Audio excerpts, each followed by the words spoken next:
शराब घोटाला। पिछले 2 साल से यह शब्द आपने कई बार सुना होगा।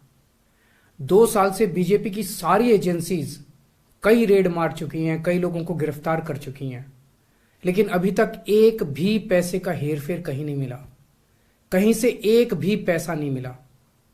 अगर भ्रष्टाचार वाकई हुआ है तो इतने करोड़ों रुपए गए कहां? क्या सारा पैसा हवा में गायब हो गया? सच्चाई यह है कि किसी तरह का कोई भ्रष्टाचार हुआ ही नहीं। अगर होता तो पैसा भी मिलता। ऐसे फर्जी केस में आम आदमी पार्टी के कई नेताओं को इन्होंने अभी तक जेल में रखा हुआ है। किसी के भी खिलाफ कोई सबूत नहीं है, कुछ साबित नहीं हो रहा, खुलेआम गुंडागर्दी चल रही है, किसी को भी पकड़ के जेल में डाल दो। अब बीजेपी मुझे गिरफ्तार करना चाहती है।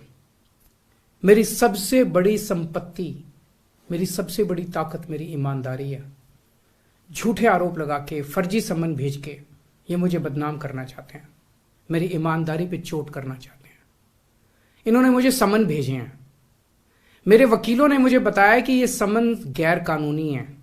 क्यों गैर कानूनी है? ये मैंने इनको विस्तार से लिख के भेजा है। मैंने बताया है कि उनके सम्मन कैसे गैर कानूनी है, लेकिन उन्होंने मेरी एक भी बात का जवाब नहीं दिया। इसका मतलब उनके पास मेरी बातों का जवाब नहीं है। इसका मतलब वे भी मानते हैं कि उनका नोटिस गैर कानूनी है।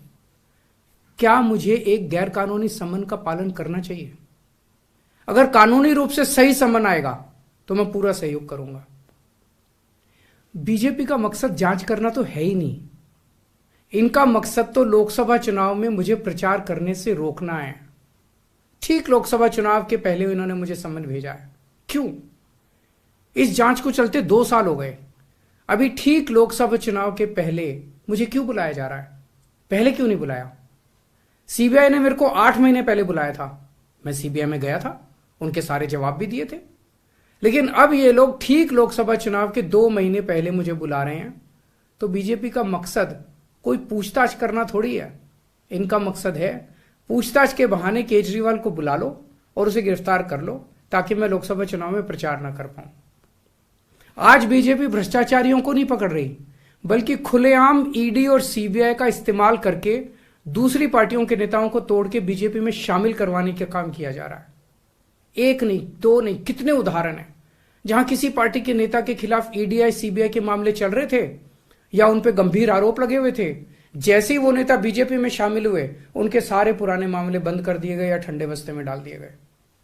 तो जो इनकी पार्टी ज्वाइन कर लेता है उसके सारे मामले रफा दफा कर दिए जाते हैं। जो इनकी पार्टी में नहीं जाता वो जेल जाता है। आज मनीष सिसोदिया, संजय सिंह और विजय नायर इसलिए जेल में नहीं है कि उन्होंने भ्रष्टाचार किया है, वो इसलिए जेल में है क्योंकि उन्होंने बीजेपी में शामिल होने से इंकार कर दिया है। आज हम बीजेपी का मुकाबला क्यों कर पा रहे हैं? क्योंकि हमने कोई भ्रष्टाचार नहीं किया। अगर हमने जरा सा भी गलत काम किया होता तो दूसरे भ्रष्टाचारी नेताओं की तरह आज भी हम बीजेपी में शामिल हो चुके तो होते आज तक। इस तरह देश के ईमानदार नेताओं को जेल में डाल के और भ्रष्टाचारियों को अपनी पार्टी में शामिल करवा के ऐसे तो देश आगे नहीं बढ़ सकता।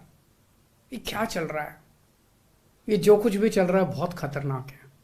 ये हमारे जनतंत्र के लिए बहुत गलत है। इसे रोकना होगा। मैं हमेशा देश के लिए लड़ा हूं। मेरा तन मन धन देश के लिए है।